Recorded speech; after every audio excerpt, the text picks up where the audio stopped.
అందరికీ నమస్కారం.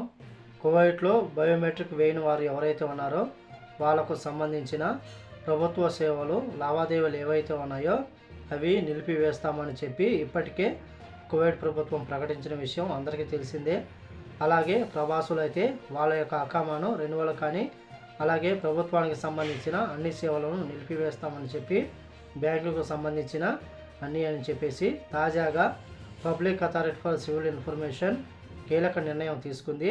కువైట్లో గౌరవనీయులైన మొదటి ఉప ప్రధానమంత్రి మరియు మినిస్ట్రీ ఆఫ్ ఇంటీరియర్ మంత్రి అయిన షేక్ ఫహాద్ అల్ యూసఫ్ గారి యొక్క ఆదేశాల మేరకు బయోమెట్రిక్ పూర్తి చేయని కువైటీల కోసం అన్ని సివిల్ ఐడి లావాదేవీలు మరియు దరఖాస్తులు నిలిపివేయబడతాయని చెప్పి వేలిముద్ర యాక్టివేషన్ ప్రక్రియ సెప్టెంబర్ 30వ తేదీన ముగుస్తూ ఉందని చెప్పి బయోమెట్రిక్ ప్రక్రియ ఏదైతే ఉందో సెప్టెంబర్ 30వ తేదీతో ముగుస్తున్న నేపథ్యంలో ఆ గడువు లోపల తమ యొక్క బయోమెట్రిక్ పూర్తి చేయకుండా ఉంటారో వాళ్ళ యొక్క బతాకా దరఖాస్తులు కానీ అలాగే ప్రస్తుతం ఉన్న బతాకాలను తాత్కాలికంగా నిలిపివేస్తామని చెప్పి public authority for civil information హెచ్చరించింది.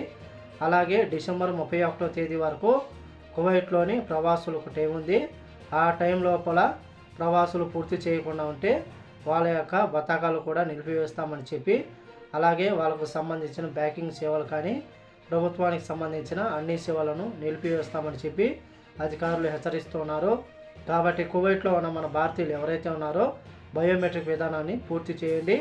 కువైటీల విషయంలోనే ప్రభుత్వం కఠినంగా వ్యవహరిస్తూ ఉంది. కేవలం వాళ్ళు 1,00,000 మందో 2 లక్షల మందో బయోమెట్రిక్ వేయలేదు, కానీ ప్రవాసులు మాత్రం 7,30,000 మంది ఇంకా బయోమెట్రిక్ ప్రక్రియను పూర్తి చేయలేదు. కాబట్టి అందరూ ఈ యొక్క విషయంలో చాలా జాగ్రత్తగా ఉండాలని కోరుకుంటూ ఈ వీడియో నచ్చితే లైక్ చేయండి, షేర్ చేయండి, సబ్స్క్రైబ్ చేసుకోండి. నెక్స్ట్ వీడియోలో మళ్ళీ కలుద్దాం. జై హింద్.